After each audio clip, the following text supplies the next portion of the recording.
கூப்பிடார இப்ராஹிம் ராயத்தூரும் விஜயகாந்துமே வந்து ஐயா நான் வந்து உங்களை சந்திக்கணும் விரும்புகிறேன் அப்படின்னு சொல்லி கேப்டன் தரப்புலேருந்து சொன்ன உடனே அவர் உடனே வாங்க அப்படின்ட்டார்.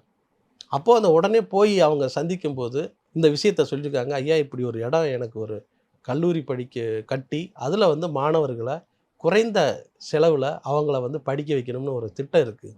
அதுக்கு இப்படி ஒரு இடம் வந்திருக்கு. அந்த இடம் எனக்கு பிடிச்சிருக்கு, நான் பார்த்துருக்கேங்க. ஆனால் இப்போ எங்கள்கிட்ட அதை வாங்குறதுக்கான பெரிய தொகை எதுவும் இல்லை.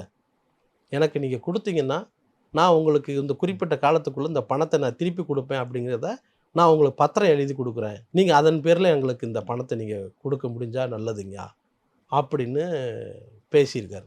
அப்போ மூப்பனார் ஐயா என்ன பண்ணியிருக்காங்க, அவர் வந்து பேசிட்டு உடல்நிலையெல்லாம் எப்படி இருக்குது அப்படின்னு விசாரிச்சுட்டு, சரி நீங்கள் நாளை கழித்து சாயந்தரம் வாங்க அப்படிங்கிற மாதிரி சொல்லி அனுப்பியிருக்காரு. அவருக்கு என்னடா அது நம்ம இப்படி கேட்டிருக்கோம், அவர் வந்து எதுவுமே சொல்லலாம நம்ம ஹெல்த்தை கேட்டு விசாரிச்சுட்டு அனுப்பிட்டாரே அப்படின்னு ஒரே யோசனையாகவும் ஒரு டென்ஷனாகவும் இருந்திருக்கு கேப்டன் விஜயகாந்த் அவர்களுக்கு.